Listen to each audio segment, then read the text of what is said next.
Happy solstice.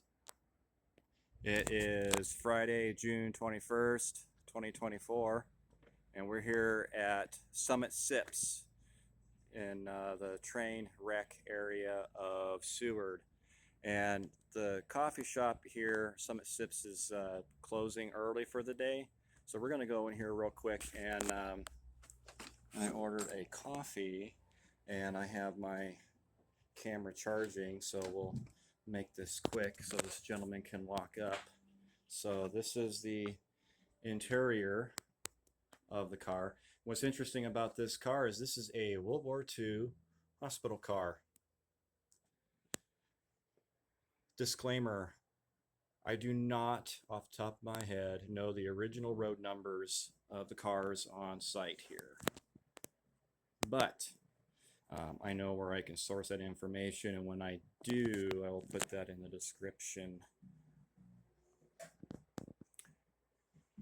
So as you can see, this car has been thoroughly revamped. It's actually really nice in here. I'd love to sit in here on a cool, drizzly summer Seward day here.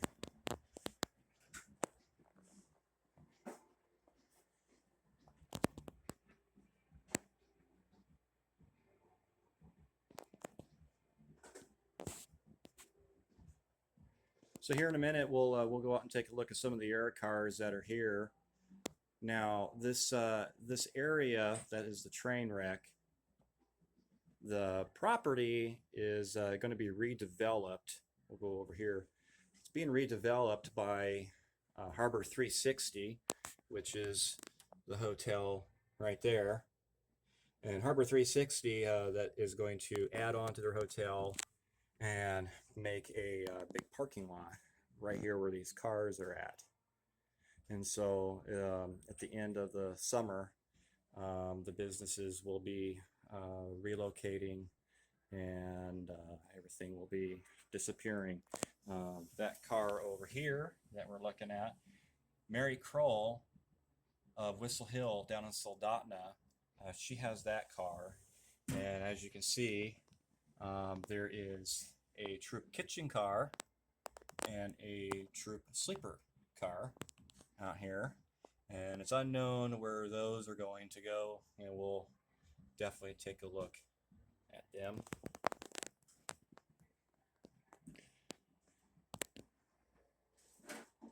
And this car will be staying in the Seward area.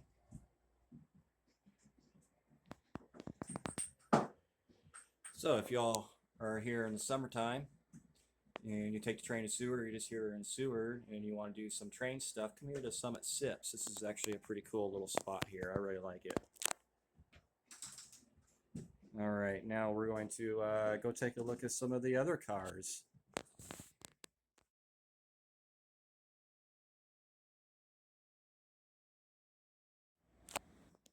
All right, we're here at the train wreck. That's Summit Sips in that car. Over here is the bike shop. I think it was the Seward Bike Shop when it was called, and that has been moved to downtown Seward. Over here in this car is Sailing Incorporated. I don't know too much about them other than they're a school for sailing. If you want to learn how to run a sailboat. That was a barbecue restaurant. That was a barbecue place years back. And the people that ran that, they sold it to a gal named Liberty. And she now has moved on and has sold that business.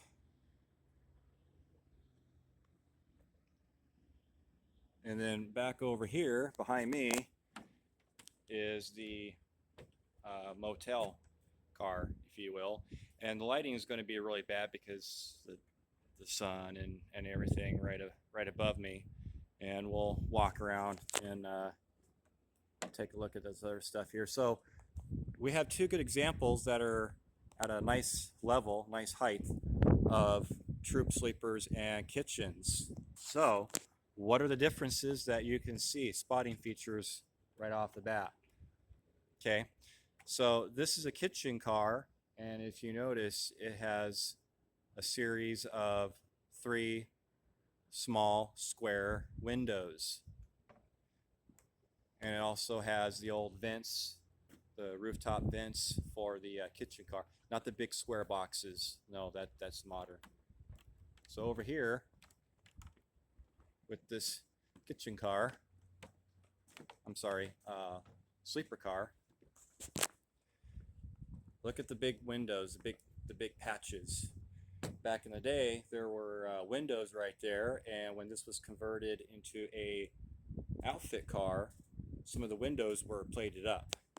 So when you find the old box cars, troop rebuilds, either sleepers or kitchens, you can figure out what they were just by the welded over windows, right? So these particular cars were outfit cars, meaning that after their time as sleepers and in some cases kitchen cars, they were turned over into MOW, and they had bunks and living quarters and put in, and they were basically a home away from home. So they would have whole strings of outfit cars running all over the railroad, and people would be living in them. The maintenance away workers would live in the cars and work out on the track. When the project was done and they needed to move, work train would come and take the outfit cars and move them around. All right, let's walk around here.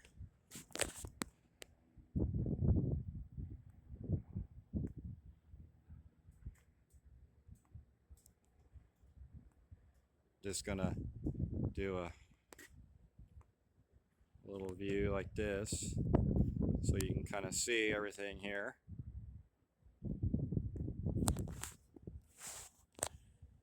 About 10 years ago, I met Tanya Sanderlin. I already probably forgot how to say her name, what her name was truly, but I believe it was Tanya Sanderlin. And she had purchased the cars from the railroad and put them here. I just had an interesting conversation with a gentleman. Name is Tom Togis, or Taugis. I'm so sorry if I'm mispronouncing your name, sir. The owner of Major Marine Tours and Harbor 360.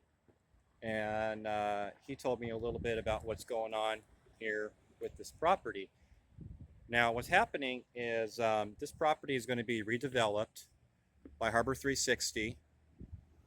Tom is the owner of Harbor 360, and how he explained it is there's going to be a new visitor center, welcoming center, that's going to be here in this place.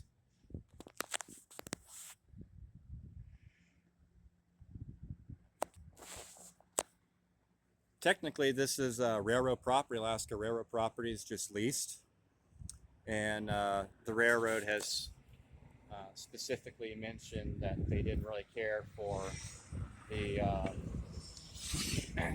cars being here for various reasons.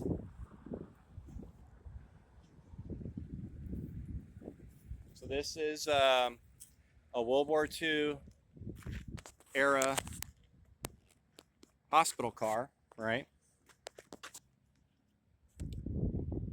It's actually in pretty decent shape.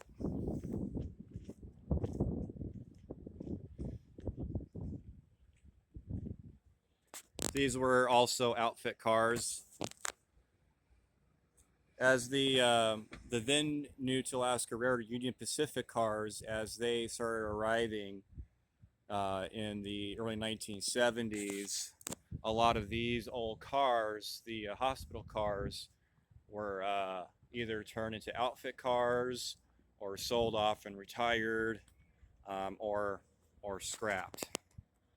and some of them that made it into outfit service wound up living these lives. And you can see the original windows right there, and then you can see the the modern day windows. And pretty sure those openers were put in by the railroad when these were outfit cars.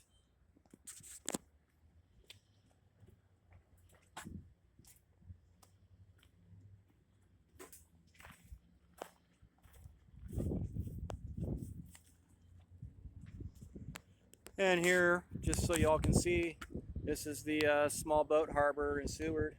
Look at that, there's the radiance of the seas, big old cruise ship right there. Oh, it smells divine out here. Beautiful day in Seward.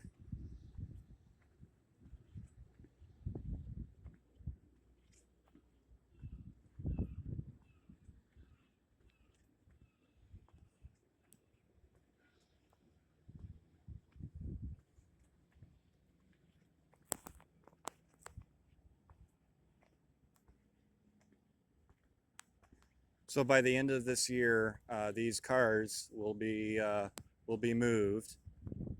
Mary Kroll of Whistle Hill in Soldotna. She has a Brew 602. She owns 1514 Ad Camp. She purchased one of these cars, and again, the lighting's not that good. Sorry.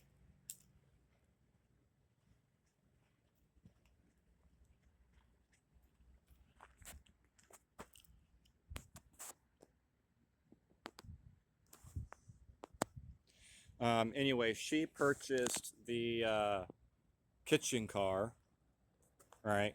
And she'll be incorporating that into her business.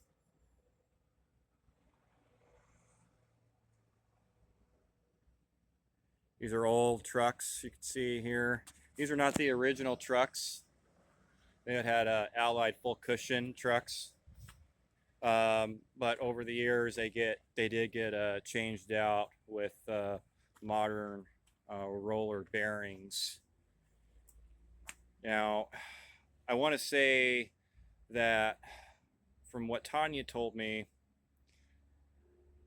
these outfit cars, some of them had trucks swapped out. She said the wheels were swapped out prior to the sale. I'm not really sure what that was, if that was the Allied trucks. That just doesn't make sense to me because those trucks would be scrapped anyhow. So I'm not really sure how that works. And if you notice, see how these are placed in here, the steel wedges, and then you can see that piece of angle iron that's welded to the car and to the truck. It's a pretty cool shot.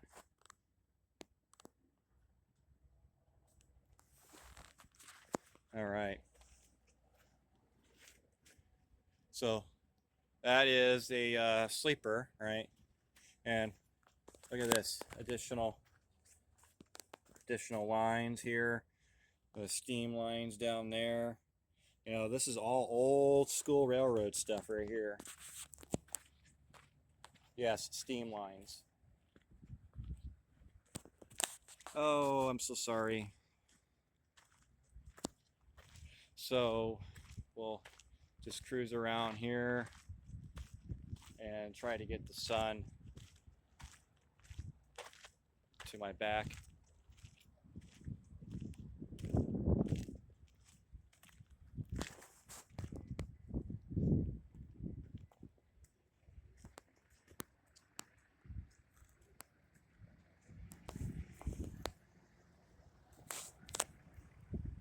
All right, we'll walk back up here. So if you notice over there, you can see the tail end of the train. Well, the railroad track used to run right where I'm standing directly. And probably 25 years ago, I don't know for sure, the railroad track ran past me down a little ways. That was before the hotel was built. and all that. So these outfit cars were brought here by rail and then picked up, and they were sat here using the the big container forklifts from the dock.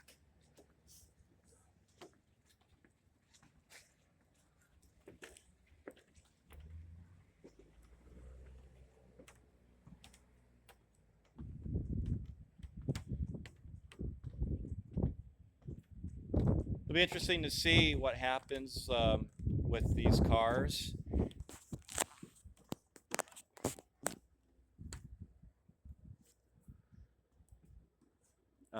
Tom Togus, who I mentioned earlier, is looking for a home for this particular car right here. So if you are an enthusiast of the Alaska Railroad and say you're here in the Alaska region and you want a car, why don't you reach out to Tom with Major Marine Tours? I'm sure he would absolutely love to talk to you.